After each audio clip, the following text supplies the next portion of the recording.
इस कार्यक्रम के प्रायोजक हैं श्री नरेंद्र शकुंतला, कमलेश अनुराधा, गिरीश अंजू, अनुराग प्राशी, अरहम, नेहरा वेद, बाबूलाल जी, गिरनीबाई परिवार, ग्रेटर बाबा परिसर, इंदौर। श्रीमान ओम प्रकाश प्रभा देवी सेठी, श्रीमान संदीप सविता सेठी, श्रीमान सचिन अमिता, यशस्वी लहर, अवयुक्त अव्यान एवं समस्त सेठी परिवार, गुवाहाटी, बेंगलोर। श्री विजय, श्रीमती वाणी छावड़ा, किशनगढ़, श्री हेमंत सेठ, बांसवाड़ा, श्रीमती चंद्रकांता, श्री भरत, श्रीमती ऋतु जैन, इंदौर। मेरा नाम शीला सोनी। महाराज जी के चरणों में त्रैवार नमोस्तु नमोस्तु नमोस्तु। महाराज जी, मेरी एक जिज्ञासा है कि अपने जीवन में वाणी, विचार और व्यवहार, इसका क्या महत्व है? नमोस्तु महाराज जी। वाणी, विचार और व्यवहार। वाणी का तात्पर्य होता है कि अच्छी बातें बोलना। हम कई बार कहते भी हैं कि अच्छी बातें बोलना। वाणी का जो उपयोग हो अच्छे कामों में हो। मैं अभी जोर से कुछ बात आपको कह दूं। मेरी वाणी के माध्यम से मैंने कहा है, और आप कहते हो ना, तीर का लगा हुआ घाव तो भर जाता है, पर वाणी से लगा हुआ घाव जीवन में कभी भरता नहीं है।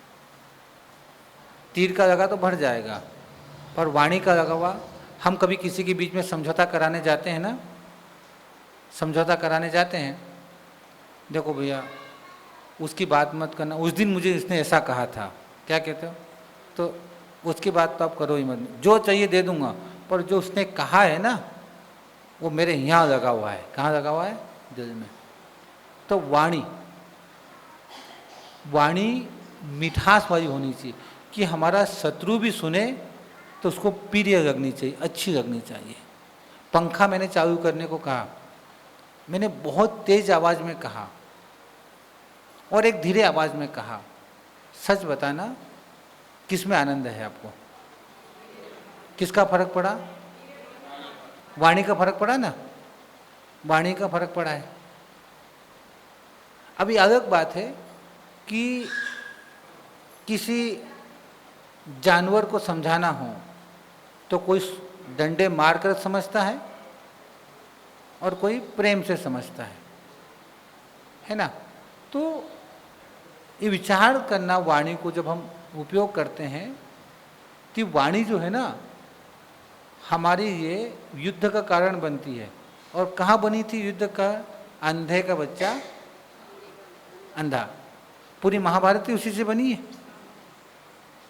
बात तो बहुत सही थी कि अंधा है उसके पिताजी, तो तुम्हें दिखाई नहीं देता क्या? पर वो जरा सा वाणी का फर्क कितना पड़ा। एक उदाहरण और देता हूँ, इंटरनेट पर सर्च करिएगा कभी। विदेश में एक गाय है, एक नहीं कहीं होगी, पर जो मैंने आर्टिकल पढ़ा है, वह गाय जब दूध देती है तो उसको धोता नहीं है, दूध को, थन को स्पर्श नहीं करता है। एक वहाँ गिटार बजाती है, उस गिटार की धुन पर वो दूध अपने आप देना शुरू कर देती है। यह है वाणी का फर्क। अब इंटरनेट पर पढ़िएगा, बहुत बड़ा स्टोरी है उसकी, पूरी इंग्लिश में थी। मैंने उसको ट्रांसलेशन करके जब समझा तो गिटार बजाती है वो लेडीज़, और जब गिटार बजाती तो दूध अपने आप झरने लग जाता है। और वाणी का ही प्रभाव है कि आज हमें सतमार्ग दिखाई दे रहा है, क्योंकि भगवान की वाणी नहीं खिरती तो हमें अपना आचरण ही नहीं पता चलता है। तो वाणी का अपने आप में बहुत महत्व है। और घर जब भी जुड़ेगा वाणी से जुड़ेगा। विचार, विचारों का फर्क जीवन में सबसे अधिक पड़ता है। आपके अंदर जैसे विचार होंगे वैसी क्रिया करने की और वैसा व्यवहार आपके जीवन में आ जाएगा। मैंने सुबह भी उदाहरण दिया था आपको कि आप प्रैक्टिकल करना, ये 15 दिन अपन ही हैं और प्रैक्टिकल करना। बिल्कुल मैं जो भी कहूँगा बिल्कुल प्रैक्टिकल जीवन है। 2 पौधे लगाना, और नहीं हो तो मेरे से ले जाना, शायद आए हुए हैं पौधे यहाँ पर हमारे पास। एक पौधे के सामने नमोकार मंत्र बोलना और उसको पानी खाद देना। एक पौधे के सामने थोड़ा सा असभ्य बोलना और पानी देना। 15 दिन में आपको अपना वो पौधा भी वही पनपेगा जहाँ नमोकार मंत्र का उच्चारण किया गया था, जहाँ भाव हमारे अच्छे थे, जहाँ हमने भावनाएं अच्छी की थी, वो पौधा पनपेगा। जहाँ भावनाएं खराब की थी वो पौधा मुरझा जाएगा या पनपेगा नहीं। प्रैक्टिकल ये भी रिसर्च में आया है। विचार मैं एक बताता हूँ, ये भी खबर है टाइम्स ऑफ इंडिया की या कोई अन्य अखबार की हो सकती है, मुझे याद नहीं, बहुत पुरानी है, कि अमेरिका में एक व्यक्ति को फांसी दी गई। क्या दी गई? फांसी दी गई। तो वैज्ञानिकों ने कोर्ट को कहा कि इसको तो मारना ही है, तो हम इस पर कुछ रिसर्च करना चाहते हैं, हमें दे दें, और जिंदा रह गया तो आप फांसी चढ़ा देना, और मर गया तो आपको तो ऐसे ही मारना है उसे। तो कोर्ट ने परमिशन दी। उस व्यक्ति को एक कुर्सी पर बिठा करके उसके हाथ और पांव दोनों बांध दिए और उसको 2 सर्प दिखाया। क्या? कि दोनों सर्प तुम्हें ढसेंगे और तुम मर जाओगे। उसकी आंखों पर पट्टी बांध दी और हाथ पांव बांध करके 2 सुइयां चुबाई। जैसी 2 सुई चुबाई, उसको एहसास हुआ, अंदर से विचार आया कि सांप ने ढसा है, और वो मर गया सुई चुबाने से। यहाँ तक तो समझ में आया। उसका पोस्टमार्टम हुआ, पता किया कि मरा कैसे, हार्ट अटैक से मरा, किससे मरा, पता चला कि शरीर में पूरे जहर से मरा है। यानी उसने विचारों में ही जहर बना दिया, तो उसका पोस्टमार्टम रिपोर्ट आई कि जहर से मरा है। किसके जहर से मरा है? वैज्ञानिक है तो सांप के काटने के जहर से मरा है। अब उसने विचारों में पहले ही बना दिया था कि मेरे को सर्प काटेगा मैं मर जाऊंगा, मेरे सर्प काटेगा मैं मर जाऊंगा, उसने विचार करते गया और वो मर गया। और पोस्टमार्टम में यही रिपोर्ट आई है। ये वैज्ञानिकों का है। हमारे यहाँ कितना बड़ी बात है कि भगवान महावीर के विचार अच्छे थे, अंदर के भाव को, विचार को हो, तो सांप और शेर और गाय भी पानी साथ में पी लेती है।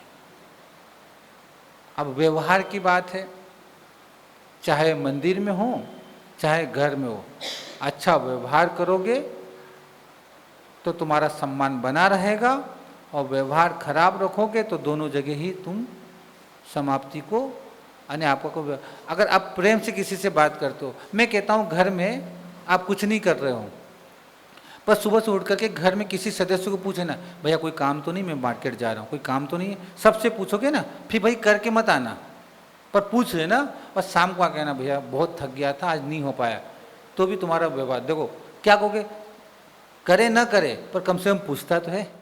महाराज श्री तत्वार सूत्र का एक सूत्र है, तपास निर्जराश्चय। तो इसमें जैसे तप करने से कर्मों की निर्जरा होती है, तो कौन सा तप करने से ज़्यादा कर्मों की निर्जरा होती है? नमस्ते। ऐसा कोई शास्त्र में वर्णन नहीं है कि ये तप तपोगे तो कर्म निर्जर जाओगी। हमें सारे तप को करना पड़ेगा। कोई एक तप के बल पर हम परमात्मा नहीं बन सकते हैं, कर्म की निर्जरा नहीं हो सकती है। कोई भी एक तप हो, 12 प्रकार का तप है, 6 अंतरंग और 6 बहिरंग तप। कितने प्रकार का है? 12 तप को तपना पड़ेगा। कोई एक तप को पकड़ करके आप सोचो कि मैं कर्म की निर्जरा करूं, तो संभव नहीं है। हर तप के माध्यम से अपने अपने अलग अलग कर्मों की निर्जरा होती है, हर तप से। 12 प्रकार के तपों का जब हम वर्णन पढ़ेंगे तो हर तप का है। स्वाध्याय भी तप है, स्वाध्याय को प्रायश्चित है, विनय है, वैयावती है, ये तप है, ये सब तप है हमारे। तो स्वाध्याय से जो कर्म की निर्जरा होगी उसकी अलग है। और ये सब बाहर की क्रियाएं हैं, ये बाहर दिखाई देता है। तप है, है ना, प्रायश्चित है, विनय है। ये हम जब इन तप को तपते हैं तो ये हमारे मन वचन काय को स्थिर करने का काम करते हैं। मात्र स्वाध्याय भी हमारे मन को स्थिर नहीं कर सकता है, मात्र विनय हमारे मन को स्थिर नहीं कर सकता है। सब तप को अपने अपने अनुरूप तपना पड़ता है। व्रत परिसंख्यान है जो साधु रह करके जाते हैं, व्यक्ति रह करके जाते हैं कि मैं ये मिलेगा तो मैं आहार करूंगा, नहीं तो नहीं करूंगा, तो उससे अलग निर्जरा है। कभी क्या होता है कि आपने कोई पूर्व में ऐसा कर्म बांधा हो, जैसे आदिनाथ भगवान को 6 महीने तक आहार ही नहीं मिला और 6 महीने तक उतरे आहार नहीं मिला। क्योंकि उन्होंने बैल के मुंह में कुशिका बांधी थी, तो उससे फलस्वरूप क्या हुआ कि 6 महीने तक नहीं मिला। अब उस कर्म को काटने के लिए उन्हें 6 महीने तक आहार नहीं मिला, तो वो व्रत परिसंख्या लेकर के भी गए। तो हर कर्म की बंधने का कारण अलग होता है, और जब उसको काटना है तो 12 तप को ही महत्व देना पड़ेगा। अगर एक तप को महत्व दे देंगे तो एकांत हो जाएगा फिर, और एकांत मिथ्यात्व है। तो कोई ऐसी गणना अभी तक शास्त्रों में हमको नहीं मिली है कि इस तप को तपने से इतनी कर्म की निर्जरा होगी या इस तप को तपने से इतनी निर्जरा होगी। तो हम ये मानते हैं कि शास्त्र के अनुसार सारे तप को तपना पड़ेगा, क्योंकि 12 प्रकार का जो तप है वह साधु की अनिवार्य है कि साधु को करना है। तो साधु का एक भी तप छूट जाए तो उसके 12 तप की गिनती नहीं आएगी। इसलिए कोई प्रमाण, शास्त्रोक्त प्रमाण नहीं है। मैं अपनी मर्जी से कुछ कह दूं वो संभव नहीं है मेरे पास, पर शास्त्र में कोई गणना नहीं आई कि इसको करने से इतना ये होगा, ये होगा, नहीं। सबकी अपनी अपनी व्यवस्था है, उन व्यवस्थाओं से चलने के साथ हमें सारे तप को तपना चाहिए। नमस्ते महाराज जी, नमस्ते महाराज जी, नमस्ते महाराज जी। मेरा प्रश्न है, क्या इस धरती पे जो भी प्राणी जन्म लेता है क्या मरने के लिए ही लेता है? जैसे को मनुष्य, जैसे देव श्रावक श्राविका, जैसे अपना तो मन रहता है तो उनको अपना कल्याण कर सकते, उसमें से भी कुछ। बाकी ये तिरंज जो है पशु, इनका क्या है कि ऐसे मरने के लिए ही जन्म लेते हैं महाराज जी? नहीं, हमारे यहाँ तो शेर भी महावीर बन गया। शेर बना ना महावीर।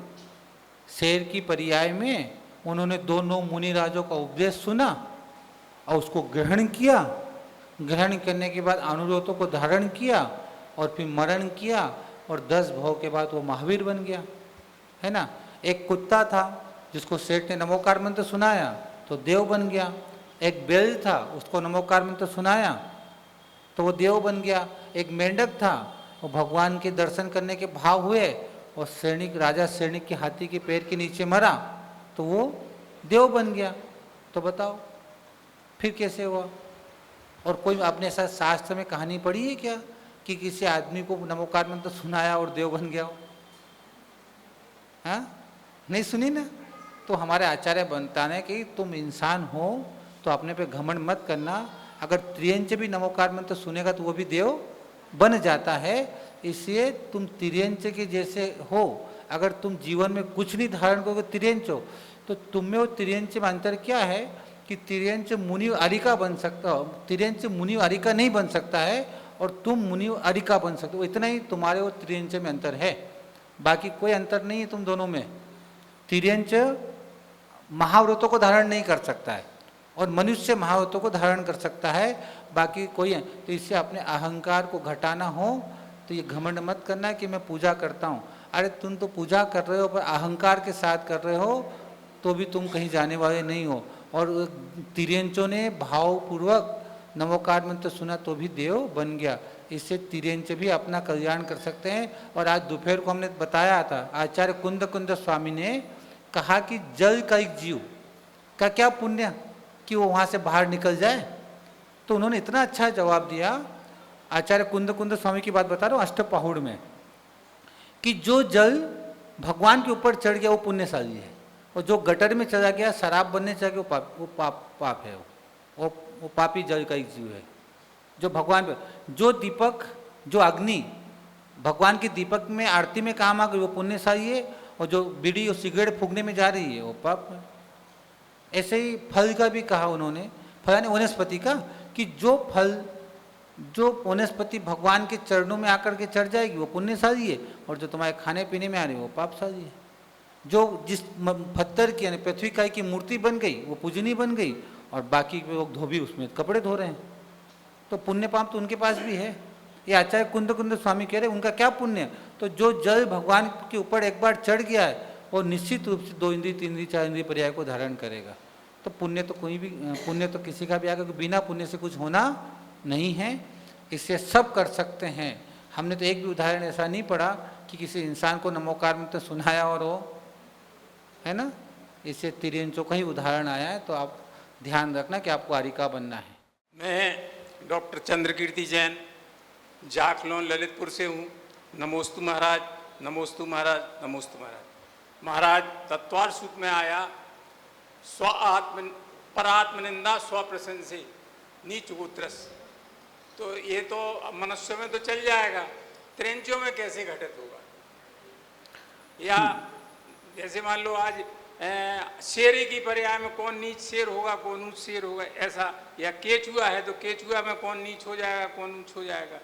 2 इंद्री 3 इंद्री, या ये पर्याय नीचो गोत्र ऊंच गोत्र की होती हैं। इसके विषय में थोड़ी शंका है, आप समाधान करें महाराज। देखो, नीच और उच्च गोत्र की जब हम बात करते हैं तो पहले हमको समझ लेना चाहिए कि नीच और उच्च गोत्र का बंध कहाँ से प्रारंभ होता है। पहले गुणस्थान से। हाँ, क्या कह रहे हो? नहीं, बोलो ना, बोलने में कोई दिक्कत नहीं, आप बोल सकते। हाँ, तो गोत्र का बंध तो क्यों नहीं होगा भाई? अगर चौथे गुणस्थान की आप बात करते हैं और 13वें गुणस्थान तक चलेगा, ठीक है, तो उसमें तिर्यंच आएगा कि नहीं आएगा उस गुणस्थान में? क्योंकि यहाँ व्यक्ति विशेष से काम गुणस्थान से करते हैं।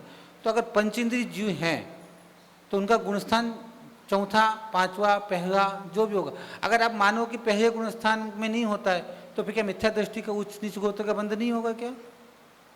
तो पहले गुणस्थान से कहाँ तक चलेगा? 13वें तक।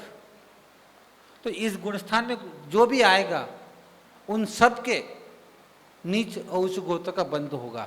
अब आपका प्रश्न उसमें यह भी है कि कौन सा शेर उच्च है, कुछ नीचे। जो संस्कारित है, जो संस्कारों से, उसको उच्च गोत्र मान लिया जाएगा, और जो संस्कारों से हीन है उसको नीच गोत्र मान। क्योंकि कर्म बंधने में भावनाएं बहुत ज़्यादा काम करती हैं और वही काम करती है। अब चंडाल की पूजा की कि नहीं की देवताओं ने? 4 से चंडाल था, पर सम्यक दृष्टि था। आपके पास है ना कहानी, याद हो तो? कहानी ये है कि चंडाल का नियम था कि मैं अष्टमी चतुर्दशी को फांसी नहीं चढ़ाऊंगा, एक मुनिया से। अब 14 के दिन फांसी चढ़ाना, तो राजा के बेटे को राजा ने बुलाया, तो उसने राजा को मना कर दिया कि आज तो चतुर्दशी है और मेरा नियम है कि मैं फांसी नहीं चढ़ाऊंगा। तो राजा ने कहा कि इसको मगरमच्छों के साथ तालाब में डाल दो। तो जैसे ही तालाब में फेंका और देवताओं ने सिंहासन में बिठा करके उसकी पूजा की है। इस कार्यक्रम के प्रायोजक हैं श्री नरेंद्र शकुंतला, कमलेश अनुराधा, गिरीश अंजू, अनुराग प्राशी, अरहम, नेहरा वेद, बाबूलाल जी, गिरनीबाई परिवार, ग्रेटर बाबा परिसर, इंदौर। श्रीमान ओम प्रकाश प्रभादेवी सेठी, श्रीमान संदीप सविता सेठी, श्रीमान सचिन अमिता, यशस्वी, लहर, अवयुक्त, अव्यान एवं समस्त सेठी परिवार, गुवाहाटी, बेंगलोर। श्री विजय, श्रीमती वाणी छावड़ा, किशनगढ़। श्री हेमंत सेठ, बांसवाड़ा। श्रीमती चंद्रकांता, श्री भरत, श्रीमती ऋतु जैन, इंदौर।